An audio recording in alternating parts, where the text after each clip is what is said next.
बिस्मिल्लाहिर्रहमानिर्रहीम।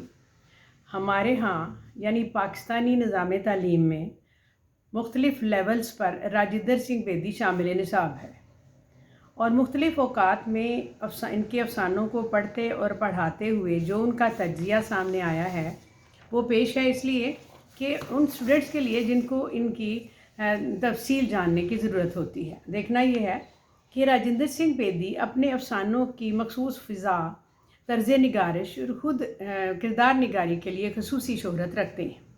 राजिंदर सिंह बेदी इन अफ़साना निगारों में से हैं जिनके अफ़सानों में मानी की सिर्फ़ एक ही जहत नहीं बल्कि उनके अफ़सानों में तय दर तय एहसासात, पेचीदा जज्बात और पुरपेच नफ्सी कैफ़ियत की अक्कासी मिलती है। इसीलिए बाज़ औक़ात इनके अफ़साने कदरे मुश्किल भी होते हैं, महसूस होते हैं। राजिंदर सिंह बेदी ने इब्तदाई उम्र लाहौर में बसर की। यहाँ उन्होंने मुलाजमत की। लाहौर ही में उनकी अदबी ज़िंदगी का आगाज़ हुआ और जल्द ही वो उर्दू के साहिब तर्ज अफ़साना निगारों में शुमार किए जाने लगे। इन दिनों तरक्की पसंद तहरीक जो थी उसका गुलगुला था। राजिंदर सिंह बेदी अगरचे ज़हनी तौर पर इस तहरीक के अदबी मकासद से हम आहंग थे, मगर उन्होंने कभी पार्टी मंशूर के मुताबिक अफ़साने नहीं लिखे और इसी में उनकी इनफरादियत मुज़मिर है। बाद अज़ां ऑल इंडिया रेडियो से मुंसलिक हो गए और फिर बॉम्बे फ़िल्म इंडस्ट्री से बतौर स्क्रिप्ट राइटर और फ़िल्म साज ख़ुसूसी शोहरत हासिल की और मुख्तलिफ़ अफ़सानों के मजमूए भी इनके शाया हुए।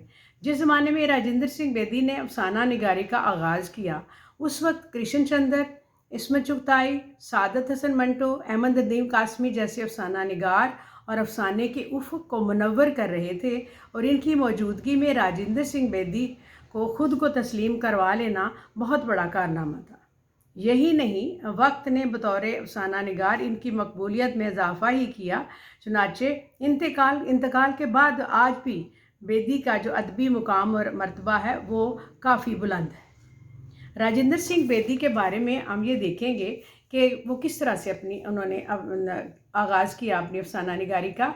कहा जाता है कि जब कोई फ़नकार अपना फ़न पारा तख्लीक करता है तो उसमें बहुत सी चीज़ों को छोड़ देता है और बहुत सी चीज़ों को अपनाता है, और ताकि उसका तनकीदी शऊर पुख्ता हो।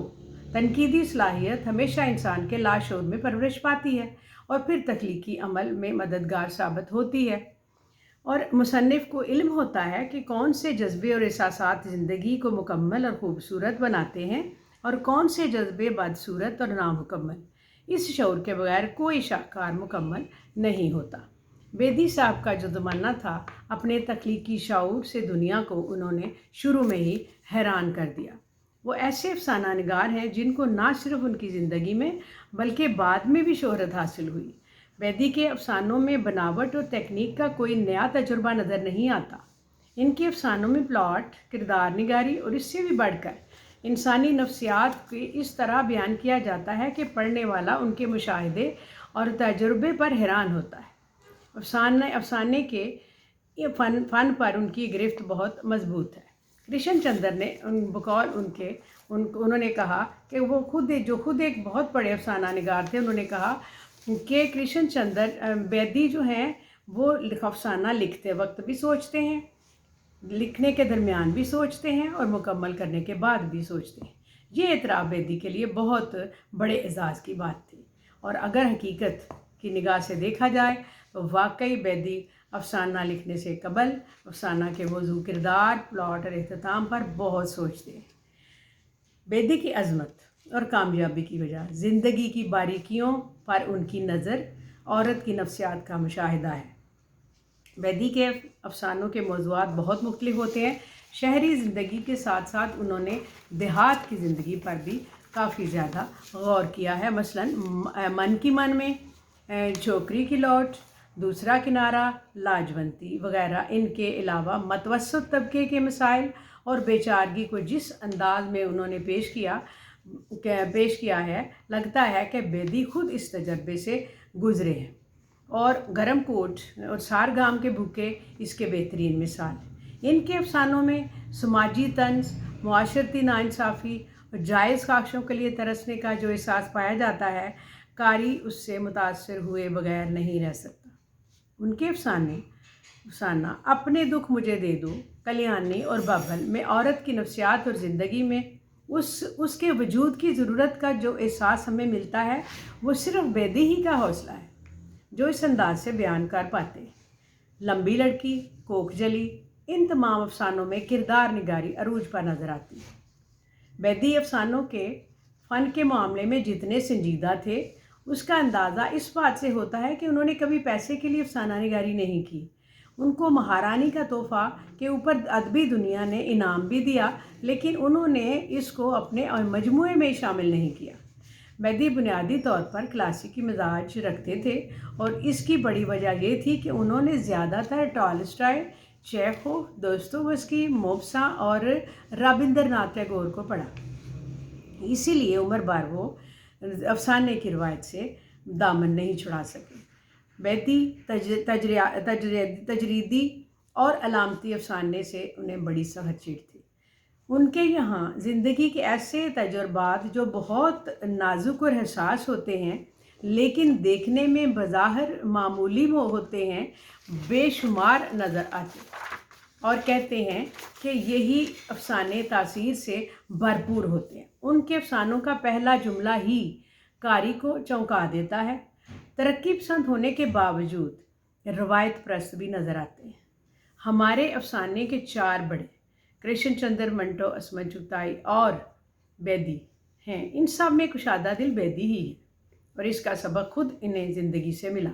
والد کی موت، غربت، تنہائی، غم برداشت کرنا، یہی حوصلہ تھا جو انہیں ایک بڑا افسانہ نگار بنا گیا۔ ان کے یہاں انسان اپنی خوبیوں اور خامیوں کے ساتھ نظر آتا ہے۔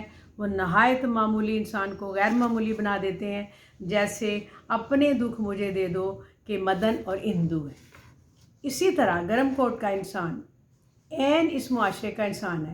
وہ درمیانے طبقے کا وہ بندہ ہے جس کی آمدنی ہمیشہ اخراجات سے کم ہوتی ہے، اور اسے چھوٹی سی خواہش کے لیے بھی پہلی تاریخ پر تنخواہ کا انتظار کرنا پڑتا ہے، جس کے اندر محبت اور قربانی کا جذبہ پوری قوت سے سرگرم نظر آتا ہے۔ جو اپنی محبت کو اپنی ضرورت پر ترجیح دیتا ہے، مثلاً اسے ایک نئے گرم کوٹ کی بہت زیادہ ضرورت ہے، پر وہ بیوی اور بیٹی کی محبت اور ان کی ضرورت کو زیادہ اہمیت دیتا ہے۔ گرم کوٹ کی شمی جو ایک عام عورت ہے جو بنیادی طور پر بننا سنورنا چاہتی ہے اور بننے سنورنے کے لیے کھلی آنکھوں سے خواب بھی دیکھتی رہتی ہے، اور اپنے آپ کو دوسری بیگمات سے کسی صورت بھی کم تر ثابت نہیں کرنا چاہتی، جو اپنے بچوں کی تمام خواہش کو صرف اس لیے قربان کر دیتی ہے کہ خواب اور حقیقت کی لڑائی میں جیت حقیقت کی ہوتی ہے، اور یہی حقیقت کوٹ کے اس گرم کپڑے کی شکل میں شمی کے ہاتھ میں ایک لفافے میں موجود تھا، اور وہ آنکھیں جو شمی کے شوہر کو بہت پسند تھیں، جو گیلی لکڑی کو سلگانے اور پرانے کوٹ کو رفو کرنے سے دھندلا جاتی تھیں، آج محبت اور قربانی کی روشنی سے جگمگا رہی تھیں۔ اور یہی بیدی کا کمال ہے، اور وہ دکھ اور قربانی اور محبت کی ایسی مثلث تیار کرتے ہیں کہ آدمی ان کی ادبی شعور پر حیران رہ جاتا ہے۔ یہ تھا ان کا تجزیہ جو پیش کیا گیا۔ اس کو آپ پڑھیے، سنیے، اور اپنے جو خیالات ہیں اس سے نوازیے، اور لنک کیجیے، شیئر کیجیے، سبسکرائب کیجیے۔ شکریہ، السلام علیکم۔